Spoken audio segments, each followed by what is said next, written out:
Hello, hi everyone. Welcome back to the channel. நான் உங்கள் Apache Tamil. Hope எல்லாம் சேஃபாக இருக்கீங்க நான் நம்புகிறேன். ஸோ இன்றைக்கி வந்து பார்த்தீங்கன்னாக்கா சிட்டிசன் அவேர்னஸில் நம்ம இன்னொரு எபிசோடில் தான் நம்ம பார்க்க போகிறோம். ஸோ அது வந்து பார்த்தீங்கன்னாக்கா detailed analysis inside the Bangladesh protest. சரிங்களா? யார் யாரெல்லாம் சேனல் சப்ஸ்கிரைப் பண்ணி சேனல் சப்ஸ்கிரைப் பண்ணிக்கோங்க. ஸோ ரைட் ஹேண்ட் சைடில் கொடுக்குறது வந்து பார்த்தீங்கன்னா என்னுடைய யூடியூப் சேனலுடைய screenshot.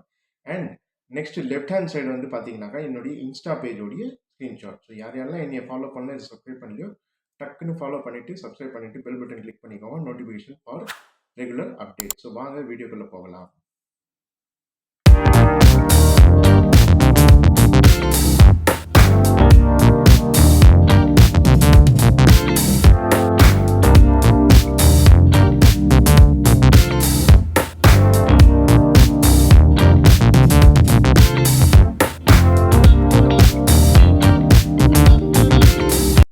Welcome back to the citizen awareness guys. So இன்றைக்கி எபிசோடில் வந்து பார்த்தீங்கன்னாக்கா நம்ம பங்களாதேஷில் நடக்கிற ஒரு முக்கிய போராட்டம் பற்றி தான் நம்ம பேச போகிறோம். ஸோ அது வீடியோக்குள்ளே போகிறதுக்கு முன்னாடி பார்த்தீங்கன்னாக்கா இந்த ஒரு சில காட்சிகளை பார்த்துட்டு வந்துடுங்க.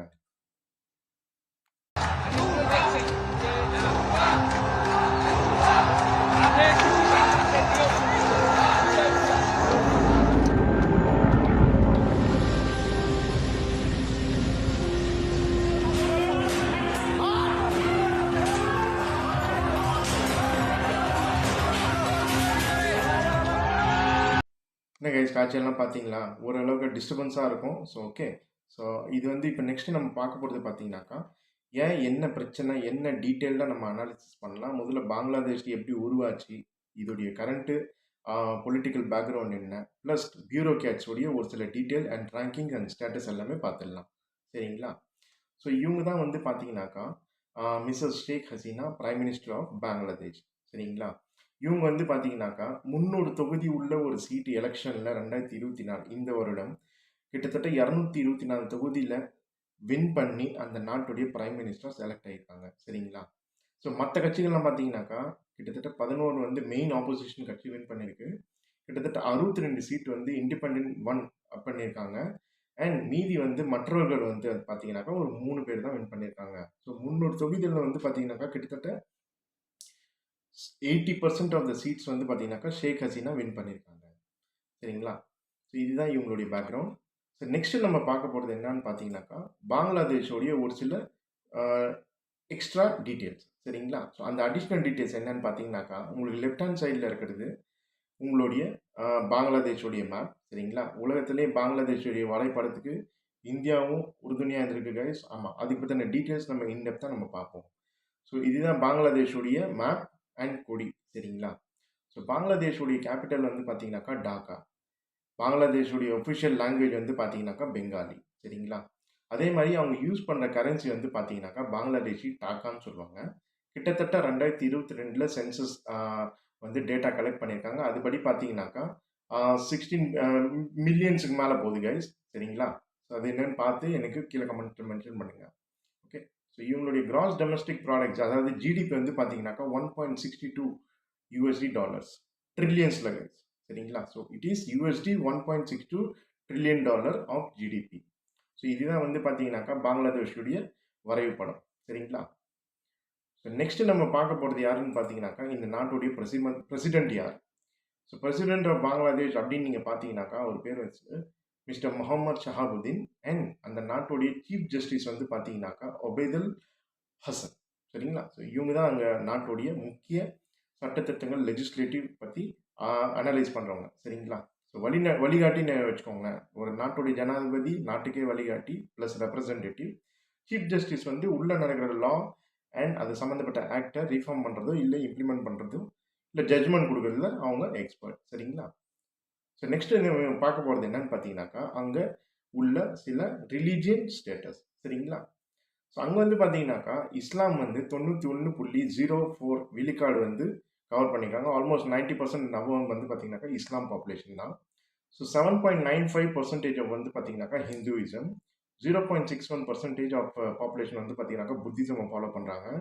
அண்ட் 0.30% ஆஃப் பாப்புலேஷன் வந்து கிறிஸ்டியானிட்டியை நம்புகிறாங்க. அண்ட் 0.10% வந்து பார்த்தீங்கன்னாக்கா அதர்ஸ்ன்னு மென்ஷன் பண்ணியிருக்காங்க. அதுக்கான ஸ்டேட்டஸ் எங்கேயும் கிடைக்கல. ஸோ ஓவராலாக இதுதான் 100% ஆஃப் ரிலீஜன் ஸ்டேட்டஸ். சரிங்களா?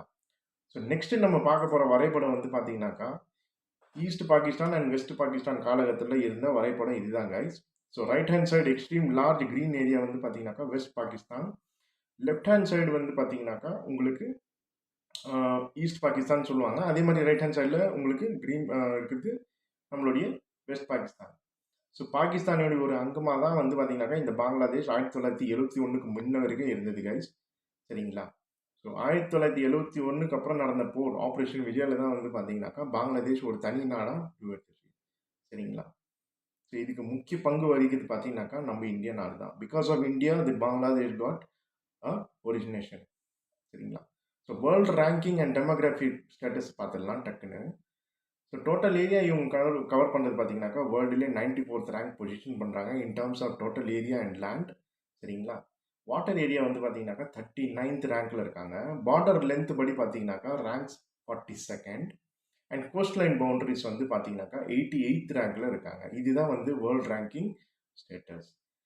அண்ட் டெமோகிராஃபிக் ரீஜன் படி பார்த்தீங்கன்னாக்கா பாப்புலேஷன் வைஸ் இவங்க 8வது அதிக பாப்புலேஷன் உள்ள நாடாக இருக்காங்க. பாப்புலேஷன் டென்சிட்டி வந்து 11th ரேங்க்கில் இருக்காங்க.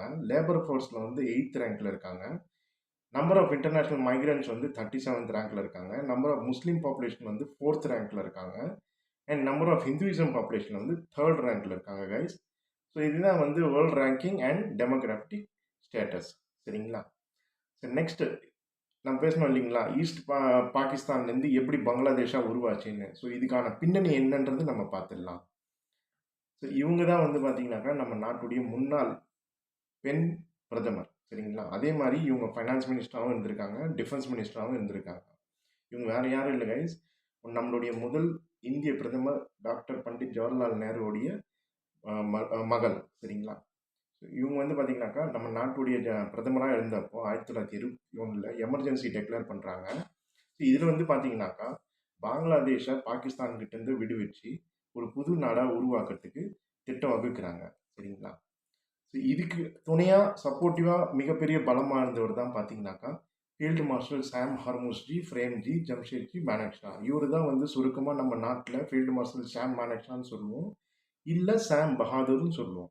ஸோ இவர் வந்து பார்த்தீங்கன்னாக்கா இந்திய இராணுவத்திலேயே உயரிய பதவியான 5 ஸ்டார் ரேங்க் ஆஃபீஸர், அதாவது ஃபீல்டு மார்ஷல் என கருதப்படுகிற ரேங்க்கில் வகித்தவர். இந்த ரேங்க்கு வந்து பார்த்தீங்கன்னாக்கா லைஃப் லாங் கைஸ், இதுக்கு ரிட்டையர்மெண்ட்டே கிடையாது. பட் அவங்க யூனிஃபார்ம் வந்து பார்த்தீங்கன்னாக்கா சர்வீஸ்லேருந்து அவங்க ரிட்டையர்மெண்ட்டு வாங்க மாட்டாங்க. அவங்க உயிரோடு இருக்கிற வரைக்கும் அந்த ரேங்க் வந்து அவங்க கூடவே இருக்கும். சரிங்களா?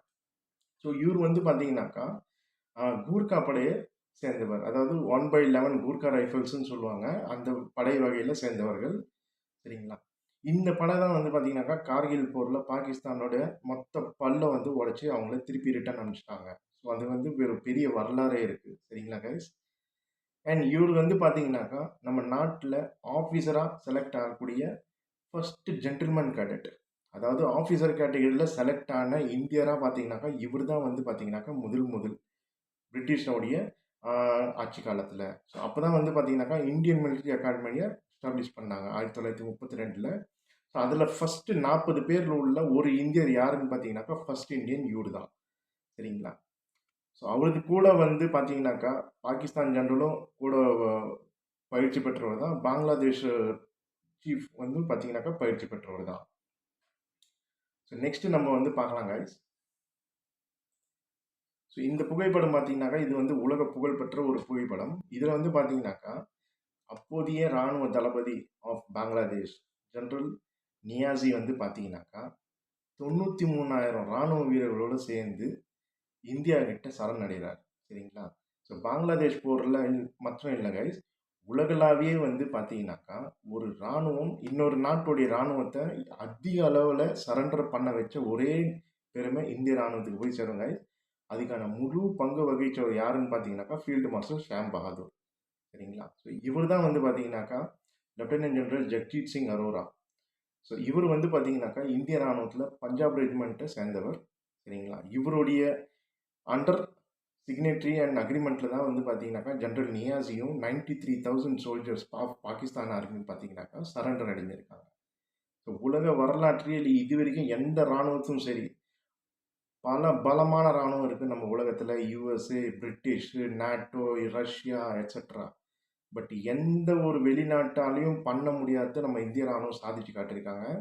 அண்ட் 93,000 பேர் அவங்க வந்து பார்த்தீங்கன்னாக்கா முட்டி போட வச்சிருக்காங்க. இதுதான் நம்ம நாட்டுடைய பலம். இப்போ ரீசெண்டாக நீங்கள் வயநாட்டில் கூட பார்த்துருக்கலாம். நம்ம ராணுவத்துடைய வீர தீர செயல்கள் really hats off and royal salute to them. சரிங்களா?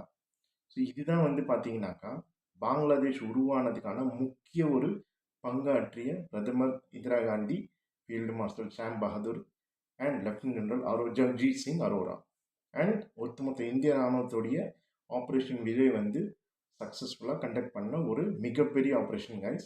சரிங்களா? இதில் ஏர்ஃபோர்ஸ்க்கும் பங்கு உண்டு, இந்தியன் நேவிக்கும் பங்கு உண்டு. சரிங்களா? நெக்ஸ்ட்டு பார்த்தீங்கன்னாக்கா அண்ட் இன்னொரு ஒரு முக்கியமான பாயிண்ட் என்னென்னா, இந்தியன் ஏர்ஃபோர்ஸ்க்கு ஒரே ஒரு பரம்வீர் சக்ரா அவார்டி தான் இருக்காங்க. அவர் தான் வந்து பார்த்தீங்கன்னாக்கா ஃப்ளைங் ஆஃபீஸர் நிர்மல்ஜித் சிங் செகான். அவர் தான் youngest pilot of Indian air force to win the Paramvir Chakra. சரிங்களா? இது வரைக்கும் வேறு யாரும் இந்த பரம்வீர் சக்ரா ஏர்ஃபோர்ஸ்லையும் சரி நேவிலையும் சரி வாங்கினதா சரித்திரமாக கிடையாது. சரிங்களா? Maybe in future course of war பார்க்கலாம். பட் வார் நடக்கக்கூடாதுன்னு தான் என்னுடைய வேண்டுதலும். சரிங்களா? ஸோ நெக்ஸ்ட் இதோடைய மெயின் பார்த்தீங்கன்னாக்கா Sheikh Hasina the prime minister of Bangladesh வந்து பார்த்தீங்கன்னாக்கா ஹெலிகாப்டரில் அவங்க நாட்டை விட்டு வெளியே வந்துட்டாங்க. சரிங்களா? அது உங்கள் எல்லாருக்கும் தெரியும். அந்த காட்சியை பார்க்கும்போது தெரியும். இதுக்கு அடுத்து யார் இந்த நாட்டை கண்ட்ரோல் பண்ண போகிறாங்க அப்படின்னு பார்த்தீங்கன்னாக்கா அந்த பங்களாதேஷ் ஆர்மியோடைய சீஃப் தான் வந்து பார்த்தீங்கன்னாக்கா டெம்பரரியாக நாட்டை கண்ட்ரோல் பண்ண மாதிரி இருக்கும். ஆனால் மார்ஷல் லா எதுவுமே இம்போஸ் பண்ணல இது வரைக்கும். அவர் என்ன சொல்கிறாருனாக்கா இன்ட்ரீம் கவர்மெண்ட் ஃபார்ம் ஆகிற வரைக்கும் நாங்கள் சப்போர்ட்டிவாக இருக்குன்ற மாதிரி அவங்க சொல்லியிருக்காங்க. சரிங்களா? இந்த காட்சியை பார்த்துட்டு வாங்க கைஸ். যে দেশে একটা ক্রান্তিকাল চলছে, আমি সমস্ত রাজনৈতিক দলের নেতৃবৃন্দকে এখানে আমন্ত্রণ করেছিলাম। ওনারা এখানে এসেছেন, আমরা একটা সুন্দর আলোচনা করেছি। கைஸ் அந்த ராணுவ அதிகாரியோடைய ஸ்பீச் பார்த்தீங்களா? அவர் தான் வந்து பார்த்தீங்கன்னாக்கா இப்போ கரண்ட்டாக இருக்கிற 4 star general and army chief of the Bangladesh army. சரிங்களா? அவர் என்ன சொன்னார்னாக்கா ஹசீனா மேடம் வந்து ரிசைன் பண்ணிட்டாங்க. அவங்க நாட்டை விட்டு வெளியே போயிட்டாங்க. சரிங்களா? அவங்க எங்கே இருக்காங்கன்னு என்னால் ட்ரேஸ் பண்ண முடியலன்ற மாதிரி அவர் பேசியிருக்காரு. ஏன்னா அவருடைய முழு கவனமும் பார்த்தீங்கன்னாக்கா ப்ரொட்டஸ்ட்டை வந்து கண்ட்ரோல் பண்ணணும், நாட்டில் வந்து பீஸ் லா அண்ட் மக்கள் வந்து சேஃபாக இருக்குன்ற மாதிரி தான் அவரோட பேச்சு இருக்குது. சரிங்களா? இன்ட்ரீம் கவர்மெண்ட் வர வரைக்கும் பார்த்தீங்கன்னாக்கா பங்களாதேஷ் ஆர்மி வந்து அந்த நாட்டை ஆளும். இப்போ நெக்ஸ்ட்டு நீங்கள் பார்த்தீங்கன்னாக்கா இந்த மெயின் ப்ரொட்டஸ்ட்டு ஒரிஜினேட்டுக்கான காரணம் என்னன்றது இப்போ நம்ம பார்க்கலாம் கைஸ். சரிங்களா? ஸோ நீங்கள் பார்த்த முதல் வீடியோலையும் இப்போ இந்த லாஸ்ட் ஸ்லைடு நீங்கள் பார்த்தீங்கன்னாக்கா கலவரத்துடைய வீடியோ தான். சரிங்களா? So the student demonstrating against a controversial quota system that allocated government jobs. Actually வந்து பார்த்தீங்கன்னாக்கா பங்களாதேஷில் வேலை வாய்ப்புக்கு வந்து பார்த்தீங்கன்னாக்கா ஒரு புது குவாட்டா வந்து ரீஃபார்ம் பண்ணி இம்ப்ளிமெண்ட் பண்ண போகிறதாகவும் அவங்க பேசியிருந்தாங்க.